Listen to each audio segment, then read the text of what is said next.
Dragon Ball Sparking Zero is giving us some what-if stories, but before the game comes out, I wanted to see the series history in making these. Because if you ask Dragon Ball fans which game has the best what-if stories, very often you'll hear that the answer is Tenkaichi 2. Which is why I was surprised to find out that this game only has 3 what-if stories in total. Are these 3 stories that good for Tenkaichi 2 to have earned that title? Let's find out. So we've got a story during the Saiyan saga, a story during the Frieza saga, and a story during the Majin Buu saga. Immediately you might notice there's a saga missing here. I don't know what happened to the Cell Saga story. Maybe it got cut because of time constraints. Maybe they didn't have a good idea for it. Maybe, we'll never know. But I do love how you actually unlock these stories. As you are playing the main Dragon Ball Z story, you'll have certain encounters that you're not supposed to win, because they made your opponent so much stronger than you. But because you're watching a god gamer here, we overcome the odds. And we're able to beat this Raditz, which is actually the first encounter in the whole game. Not only does this unlock the what if story, this is the big event that changes history itself. So this what if story starts because Raditz arrived and Piccolo just beat his ass. Now what would Raditz do in this situation? Well, according to this game, he would pull out a Cyberman. Which, if you remember Dragon Ball Z, both Nappa and Vegeta said that the Cybermen were actually stronger than Raditz. So this is a desperate move for him. It could actually be dangerous. Now in this what-if story, Piccolo is actually an even match for the Cybermen, which is not enough to defeat them, but it's enough to turn the Cybermen around, because he now sees what a weakling Raditz is, and he does a Yamcha on him. Oh man, the poor Raditz. In this explosion, Raditz hit his head and lost his memory. And this is one hell of a setup for a what-if story. While wandering the world, he must have noticed that weird little island with a single house in it, and that is how he first meets Goku. What?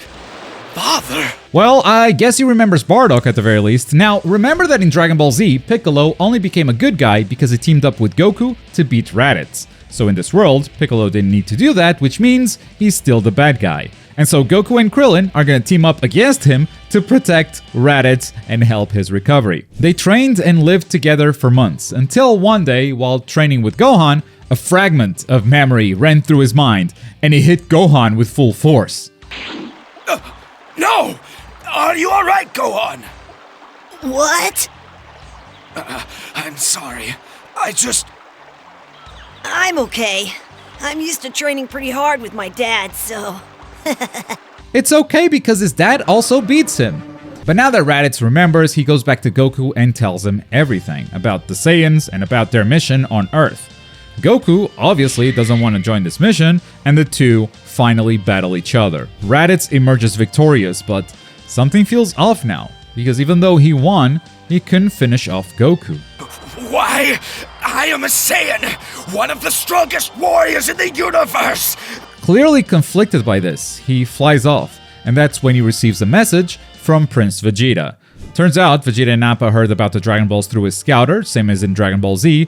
Remember that it's been months since Raditz has landed on Earth, so I guess at some point they must have talked about the Dragon Balls, even though they didn't show it. Piccolo, I guess, has been training during this whole time, and he shows up, but just gets beat up again. Because Raditz is now way stronger than him. He recovered all of his memories, plus probably had a Zenkai boost from the first time the Cyberman almost killed him. And now that he's defeated both Goku and Piccolo, he finally carries out his mission, raining down destruction upon the Earth. They actually don't show any of this, but it clearly says it right here. So despite maybe him feeling conflicted about finishing off Piccolo or Goku, make no mistake, Raditz is still a bad guy. So naturally, the good guys show up, they gotta protect the Earth, they probably just ate a Senzu bean or something because they're up really quick. And finally, coming together as a team, they are able to beat Raditz much like in Dragon Ball Z. The beat up Raditz tells everyone that they won't be a match for Prince Vegeta, and he passes out after the fierce battle against Goku and friends. He recalls the warm memories he had with Goku and his friends. Father, I'm not qualified to be a Saiyan anymore. They're going to call me a low-class warrior. A weakling. Again. I don't care. You're still my son. Father, I miss you. As a gift, you may have a match with me. Come, Raditz! Turns out Raditz is just a big softie that misses his dad. They have a dream fight and Raditz wakes up. That was the last time Raditz dreamed of his father. After that, Bardock's face appeared only in nightmares. Yeah, make sure to remember this sentence right here because it's gonna be important in a second. Kakarot, They're strong, and they work for an even more terrible monster. Huh? A monster? Kakarot, please, for the sake of your father and brother, defend the pride of the Saiyan race. Hey! Without another word, Raditz summoned his space pod and departed from the Earth. His ship collided with the ones carrying Vegeta and Nappa and vanished in a dazzling flash of light. Perhaps this was the last expression of the love Raditz felt for his younger brother. Only Raditz knows for sure. Bro, he crashed his ship into Vegeta and Nappa, killing them in space. Yeah, no wonder that was the last time he dreamt of his father, because he fucking died! I love this what-if story. It shows a side of Raditz that's actually believable. It gave Goku a chance to spend some time with the brother he never had. That was really awesome. I have no notes here. Let's see the Frieza story. Now, this one is interesting because I think I've seen the exact same start of this story in Xenoverse 2. When Krillin and Gohan rescued Dende and tried to run away, only Dodoria was supposed to follow them. And they're able to get away because Krillin used a solar flare blinding Dodoria. But in Xenoverse, Zarbon is also there, so they can't escape anymore. Well, in Tenkaichi 2, the premise is somewhat similar, and it goes to some very interesting places that Xenoverse 2 does not. So in this game, first you gotta defeat Dodoria with Krillin, and after doing so, Zarbon joins up, since Dodoria is taking a while. And joining forces here means that Gohan and Krillin do not stand a chance. But lucky for them, they are not the real targets of the Frieza forces. Zarbon and Dodoria are after Vegeta. Now, I think because of technical limitations in this game, they still have the Scouters in these cutscenes, but the story assumes that they do not, that the Scouters have been destroyed because they cannot find Vegeta. After all, they cannot sense Ki. But Krillin can, and Vegeta is no friend of theirs yet, so he's like, what the hell, I'll just take you to Vegeta, please don't hurt us. That said, Vegeta is a smart guy, and he plants this idea in their head. With the Dragon Balls, even you dimwits could rule the universe. We could? Shut up, Vegeta. Come on, Dodoria. Right. Now, Vegeta hasn't had the Zenkai boost that he needed to take down both Dodoria and Zarbon at the same time, so he doesn't stand a chance against the two. And I think they just kill him here. Like, Vegeta doesn't show up again, so I think Vegeta is actually dead now. And with that, they resume their search for the Dragon Balls. Remember, they're still holding Krillin prisoner, so with the help of the Dragon Radar and no opposition at all, they find the Dragon Balls pretty easily. And that's when Zarbon finally makes his move. Dodoria, I'm sorry, but it's time for you to die. Huh? What? Zarbon betrays Dodoria. Vegeta's idea worked, even if it was too late for him. But Zarbon wanted the Dragon Balls for himself to obtain eternal beauty. Okay, so the wish is kinda lame. But to be honest, at this point, I was intrigued. I mean, this is Zarbon, he's not powerful enough to go up against Frieza, and even though they just gathered some Dragon Balls, the last ones are with the Emperor himself. So how the hell is he gonna get them? Well, turns out, Zarbon is really smart. What? My brother Cooler is coming here? To planet Namek? Yes, sir. It seems he has somehow learned of the Dragon Balls and plans to usurp you. But it was actually Zarbon who called Frieza's brother Cooler and told him about the Dragon Balls, and that's genius. Of course, Zarbon would know about Cooler, and creating this little family war, he could generate the confusion needed to get the Dragon Balls for himself. He even fooled the French. What? So Frieza really is attempting a coup? All the pieces were finally in place. Frieza even summoned the Ginyu Force preparing for this battle. All of them left the ship to go fight against the Cooler forces, only Goldo was left behind to protect the Dragon Balls. And Goldo is apparently weaker than Zarbon, which, yeah, I could believe that. It's all going according to plan. Luck is on my side. And that was it. That was the last obstacle between Zarbon and the 7 Dragon Balls. All there is left now is to take the Dragon Balls back to Dende and have him summon the dragon. And he does. Zarbon can finally ask for his wish. Yes! Did it work? Eternal beauty is mine! Good for you, Zarbon. Good luck. Gotta go. Zarbon got his wish, but Dende kept it a secret that this dragon actually granted 3 wishes. And so, they used the second wish to revive Piccolo, and the third wish to teleport every good guy back to Earth. Leaving Zarbon very surprised, and this is when Frieza finally noticed this betrayal. Yeah, he didn't stand a chance. But as he was about to be defeated, that is when Goku arrives. I can't sense Krillin or Gohan. What's happening? Oh, they're not here anymore. They went back to Earth.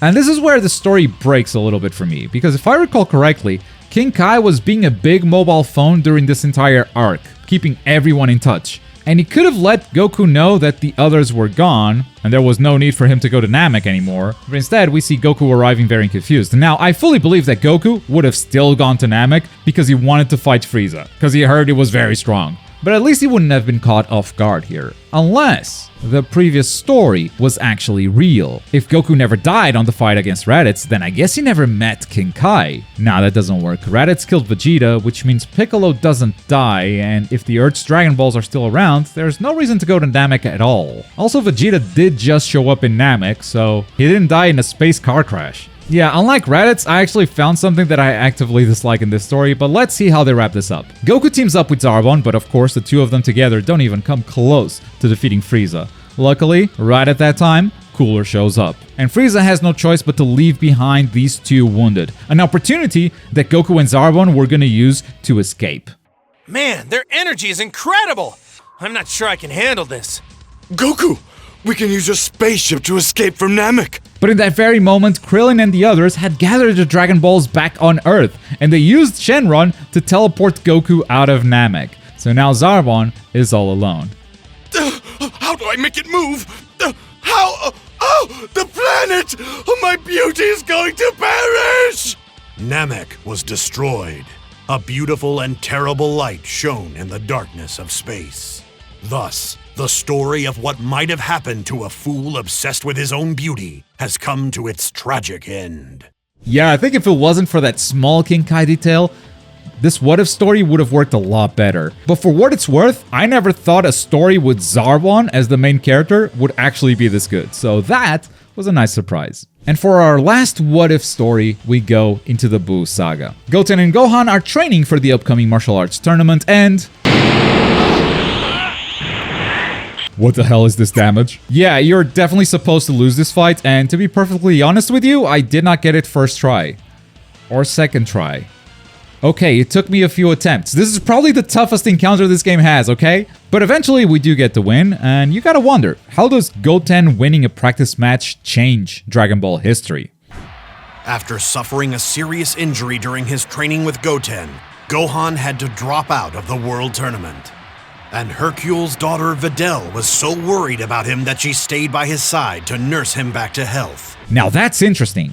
This means that we're gonna have the World Tournament without Gohan or Videl, which means Popovich has no one to abuse. So for the Junior Division Tournament, not much changes. Trunks and Goten still make it to the finals, but Goten actually ends up winning this time. The game says that it's because he was thinking of his brother, and I mean, if the story is what if Goten was strong enough to seriously injure Gohan, then I guess it makes sense for him to win the junior tournament here. But it's not until we get to the adults that we start to see some major differences, starting with Piccolo versus Shin. Now if you remember in Dragon Ball Z, these two stepped on the ring, Piccolo sensed that Shin was the Supreme Kai, and gave up immediately. In this story, Piccolo beats the absolute shit out of him. He did eventually notice that that was the Supreme Kai, but I don't know what Gohan missing this tournament has to do with Piccolo not noticing the Supreme Kai immediately. But thanks to this beatdown, the Supreme Kai thinks that Piccolo is the most powerful being on Earth and asks for his help to stop Babidi from reviving Majin Buu. Just the two of them. After all, Piccolo just beat the living shit out of him. The next match is 18 versus Mr. Satan, and just like in Dragon Ball Z, she agrees to lose in exchange for 20 million Zeni, which of course Mr. Satan agrees to pay. But since there was no Gohan in this tournament, this meant that Popovich and Yamu didn't interrupt the tournament to steal his energy, so the tournament just keeps going. Now, I actually don't know what happened to Yamu and Popovich, or half of this tournament bracket, which seems to be only half as big. I mean, if Gohan and Videl didn't participate, wouldn't someone else replace them? But that doesn't seem to be the case, which means Goku versus Vegeta at the World Martial Arts Tournament actually happens. Goku wins, obviously. I don't know what you were expecting. No, unacceptable! I can't use my full power in this puny ring! Of course, Vegeta had to have an excuse, but Goku agrees to take the fight elsewhere. So they both disqualify from the tournament to go fight all out in the plains. Meanwhile, Shin and Piccolo run into Dabura, and what do you know? Dabura beats Shin and turns Piccolo to stone. Damn, if only Shin stuck around the tournament. Maybe he would have found someone stronger. Speaking of which, back in the World Tournament, it seems like there was no one else left except for Krillin and Mr. Satan, so they both make it to the finals, and 18 manages to extort another 20 million out of Mr. Satan. It's been a very profitable day for her. But Hercule is once again the world champion! Congratulations! Noticing that Piccolo has been turned to stone, Goku and Vegeta rush to the scene and run into Dabura. I'm not sure what's going on here, but you are not a good guy! Kakarot, take care of this pest quickly so we can finish our fight. Now, obviously, since they don't know anything about Majin Buu or Babidi reviving him, they thought this was the only bad guy. There was no point in holding back, so they take out both Dabura and Babidi's spaceship. What? A spaceship? Where is Majin Buu? Really? Sorry, Supreme Kai. Now who cares about this Majin Buu? It has nothing to do with me. I can't believe you guys. As a reward, the Supreme Kai allows these two to go all out in Land of the Kais and finish their fight. And as this fight plays out, I'm not gonna sugarcoat it, guys, this was my least favorite of the three stories. I do think that Gohan missing the tournament would have significantly changed Dragon Ball history, but the whole Kai rushing into Babidi's lair with just Piccolo and Spopovich not even showing up at the tournament felt like a big stretch. Maybe it's because they didn't have the Spopovich model in-game, so they had to make up some stuff. After all, Spopovich stealing Gohan's energy and going back to the lair was the only way the Supreme Kai had of finding where Babidi was hiding. Here, it just felt like he already knew where he was. However, I do like that this story makes you think just how much the Buu Saga escalated unnecessarily. Like, if Goku, Vegeta, and Gohan weren't messing around inside Babidi's ship, then Super Buu would not have extinguished the entire human race. And Kid Buu wouldn't have blown up the planet, because Majin Buu wouldn't even have been resurrected in the first place. And in the end, a story that makes you think of what could have been is a good what-if story. Here's hoping Sparking Zero's what-if scenarios are just as good, if not better, than Tenkaichi 2. But speaking of, did you know that Tenkaichi 1 also has some what-if scenarios? They're maybe not as elaborate as these, but still worth checking out. They're in this video right here. Thank you so much for watching. Bye.